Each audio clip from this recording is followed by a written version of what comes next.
Hi everybody, welcome to Pure Backgammon. We've got another unboxing video for you today, and we're going to jump right into it right after you like, subscribe, comment below, follow, and check us out on Instagram at Pure Backgammon. It's nighttime. I've done this a few times. A nighttime unboxing has the potential to still be quite entertaining, owing partially to the added challenge of shared living space, thin walls, and sleeping human children. But it kind of makes it almost more fun for me. It's kind of like sneaking a present on Christmas morning, before the rest of the house wakes up, that type of vibe. So we're just going to get right into this one. More will be revealed as we go along, and considering the circumstances, time is of the essence. I have to kind of, I've got a small window here if I want to unbox and enjoy everything that I deserve to unbox and enjoy. So we're just going to get right into this. There's an outer sheath, which we always appreciate. Oh, there we go. And then we always have some love for our United States Postal Service, a very underrated public service, federal program, if you will.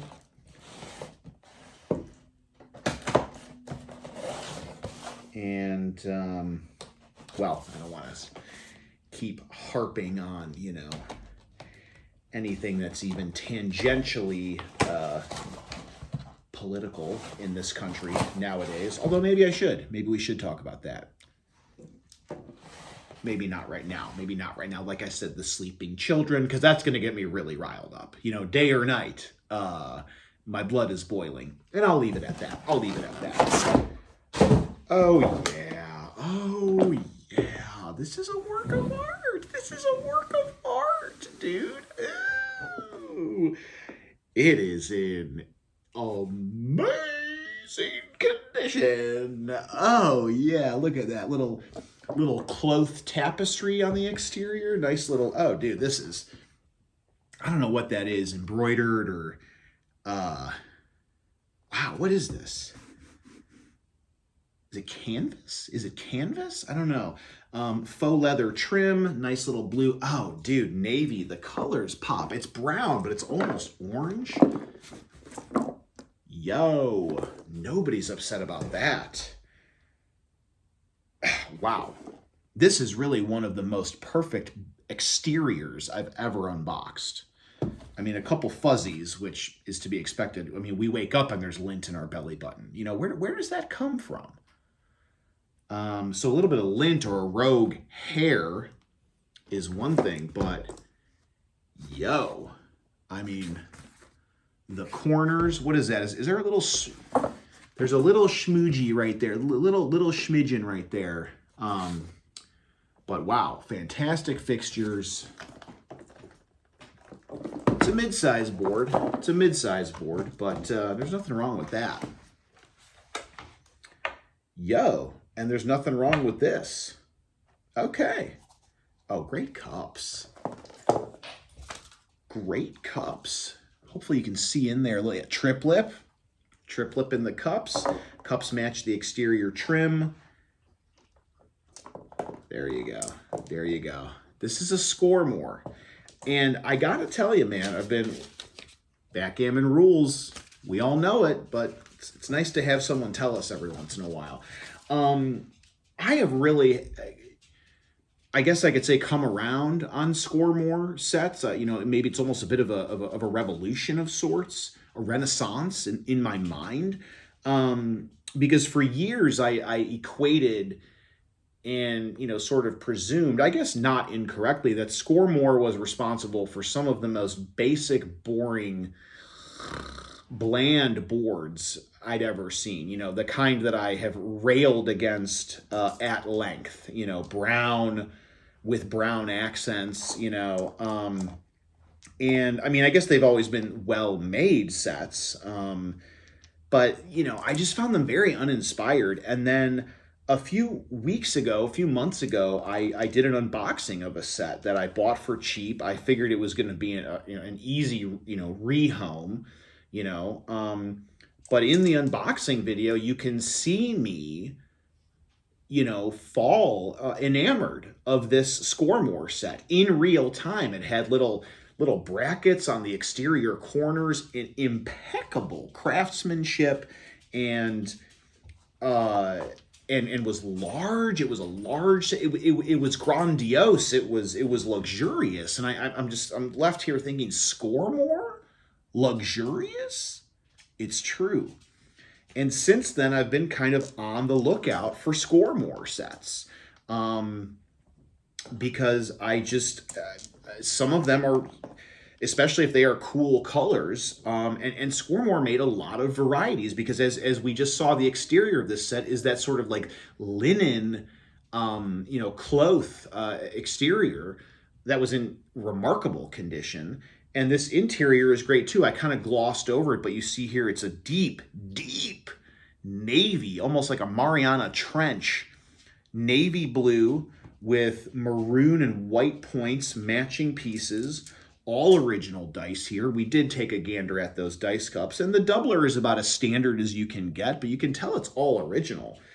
And I will show you in a minute the SKOR MOR indicator, the SKOR MOR, brand marking. What is that called? A trademark?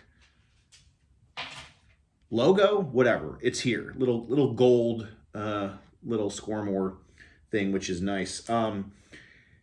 So yeah, I had to jump into this because I saw this set. I've seen these cloth sets in the past over the years, and this one was like freaky cheap. So I just bought it, and even for a mid-size, which I've been trying to buy fewer of or keep fewer of, I just had to have it. 20 by 15, that's about as standard as you can get. And you know how we do here at Pure Backgammon. We play a little 3-ply, because it's not only how does the board feel, how does the board look, how does the board sound, how does the board smell. I've smelled better, but what's most important is how the board plays. Because if you're gonna collect backgammon boards and not play them, in a perfect world, play them well. Also be good at the game of backgammon, although being good at collecting and being good at the game are not mutually exclusive. I am proof of that. But if you're going to have this many sets, you got to play them, and you got to know how they play. So here we go. Quick 3-ply. It's a 5-2 for white. And I'd love to throw a poll up someday or chime in the comments. Is this the worst opener? 5-2, maybe 6-2's worse. 13-11, 13-8. Yeah, why not? How does maroon counter? 5-4. I mean, that's pretty crappy too, isn't it? 13-8, and I split my back pieces. Okay, second roll here for white. How is the action of this board?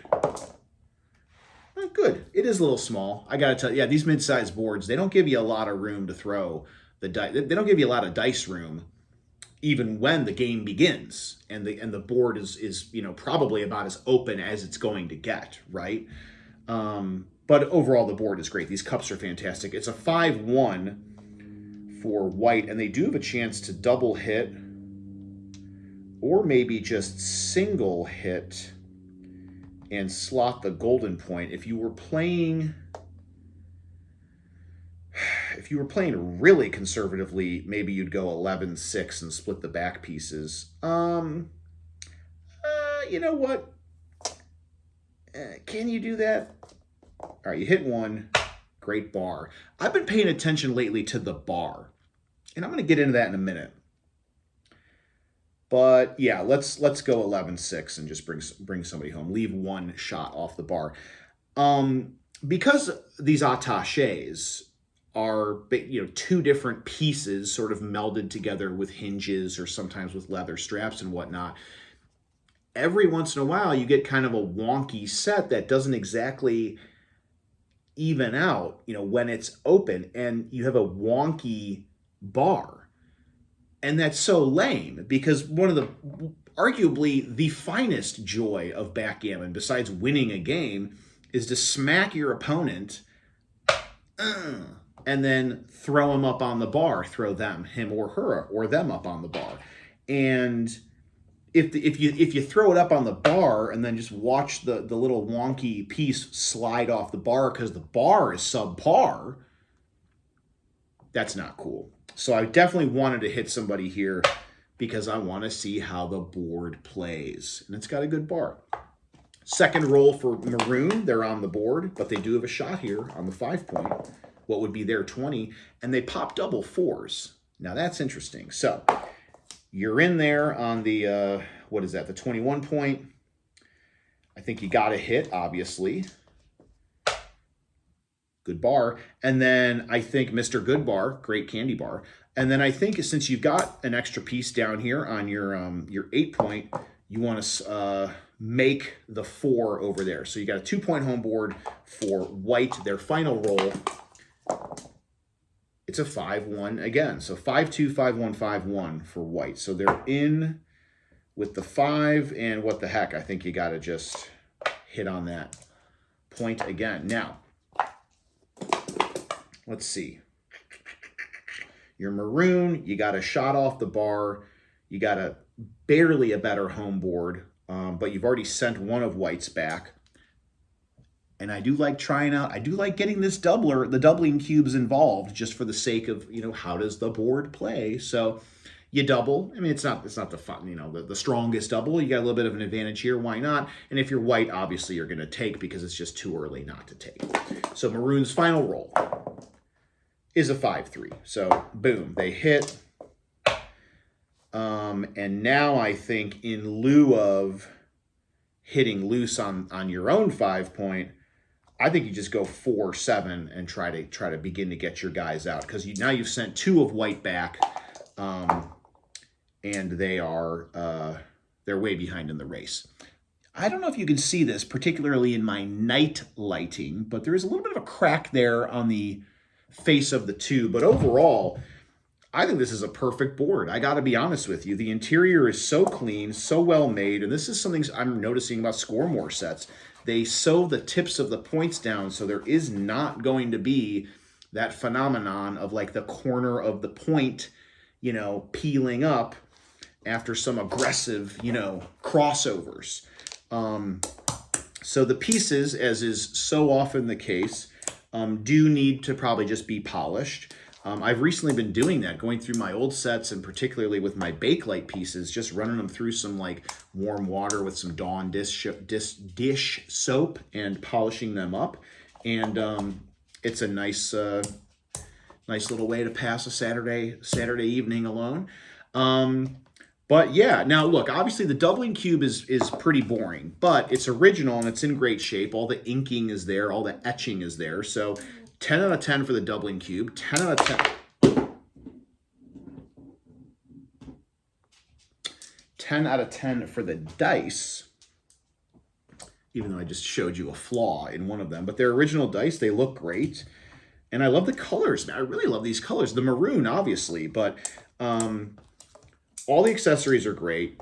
10 out of 10, 10 out of 10 dice cups. Absolutely. That dark navy in the cups, lining the cups, triplet. Absolutely beautiful. I mean, this is one of those sets that makes you wonder, has it ever been played? You know, because it's just so clean and in incredible condition. And there you see the SKOR MOR insignia. So don't sleep on SKOR MOR, particularly if you see one that is anything besides the standard kind of brown with the white and brown double stripe up the middle. This is just absolutely gorgeous. This thing looks like a book almost. It's a really great get. Came with the little Backgammon Rules billboard as well. And I'm really, really pleased with that. Now, in talking about SKOR MOR, you may have noticed that this video is actually, I moved a little faster than I usually do in an unboxing. And you may ask yourself, well, if you're such a big SKOR MOR fan, why are you blowing past this SKOR MOR set? You know, there weren't as many diatribes. There weren't as many soliloquies or monologues or digressions, as there usually are. What's up with that? Is this a SKOR MOR, love of the game? Is this a Valentine to SKOR MOR sets, or is it not? And I just said sets, and that may have tipped you off to the fact that I had to kind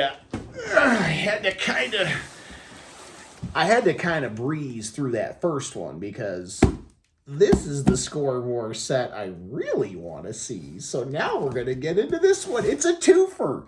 It's a double SKOR MOR. It's a SKOR MOR PALOOZA.